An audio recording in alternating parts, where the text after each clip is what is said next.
Hello, my name is Debra Rollins, and I'm the gifted teacher here at Lamar-Milledge Elementary School. And today I will be reading Miss Nelson is Missing by Harry Allard and James Marshall. The kids in room 207 were misbehaving again. Spitballs stuck to the ceiling, paper planes whizzed through the air.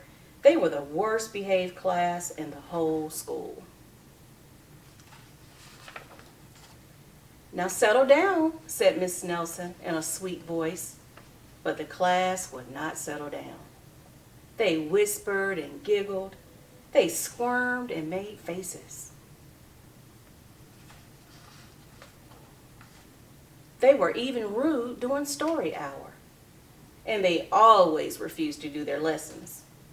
"Something will have to be done," said Miss Nelson. The next morning, Miss Nelson did not come to school. "Wow!" yelled the kids. "Now we can really act up." They began to make more spitballs and paper planes. "Today, let's be just terrible," they said. "Not so fast," hissed an unpleasant voice. A woman in an ugly black dress stood before them. "I am your new teacher, Miss Viola Swamp," and she rapped the desk with her ruler. "Where's Miss Nelson?" asked the kids. "Never mind that," snapped Miss Swamp. "Open those arithmetic books." Miss Nelson's kids did as they were told. They could see that Miss Swamp was a real witch. She meant business. Right away, she put them to work, and she loaded them down with homework.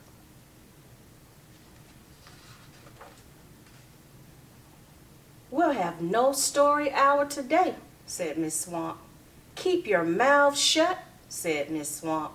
"Sit perfectly still," said Miss Swamp. "And if you misbehave, you'll be sorry," said Miss Swamp. The kids in room 207 had never worked so hard.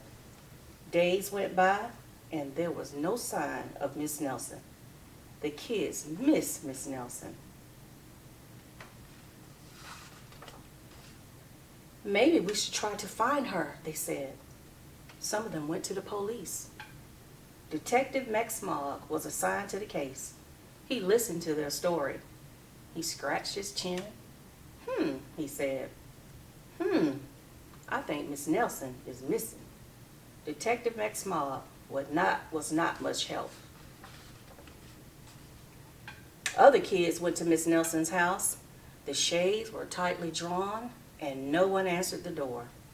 In fact, the only person they did see was the witch, Miss Viola Swamp, coming up the street. "If she sees us, she'll give us more homework." They got away just in time. "Maybe something terrible happened to Miss Nelson. Maybe she was gobbled up by a shark," said one of the kids. But that didn't seem likely.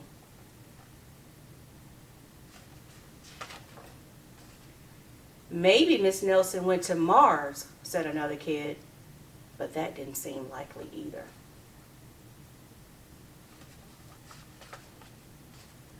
"I know," exclaimed one know-it-all. "Maybe Miss Nelson's car was carried off by a swarm of angry butterflies." But that was the least likely of all. The kids in room 207 became very discouraged. It seemed that Miss Nelson was never coming back, and they would be stuck with Miss Viola Swamp forever. They heard footsteps in the hall. "Here comes the witch," they whispered. "Hello, children," someone said in a sweet voice. It was Miss Nelson. "Did you miss me?" she asked. "We certainly did," cried all the kids. "Where were you?" "That's my little secret," said Miss Nelson. "How about a story hour?" "Oh, yes," cried the kids. Miss Nelson noticed that during story hour, no one was rude or silly. "What brought about this lovely change?" she asked. "That's our little secret," said the kids. Back home, Miss Nelson took off her coat and hung it in the closet, right next to an ugly black dress. When it was time for bed, she sang a little song. "I'll never tell," she said to herself with a smile. P.S. Detective Max Smog is working on a new case. He is now looking for Miss Viola Swamp. The end.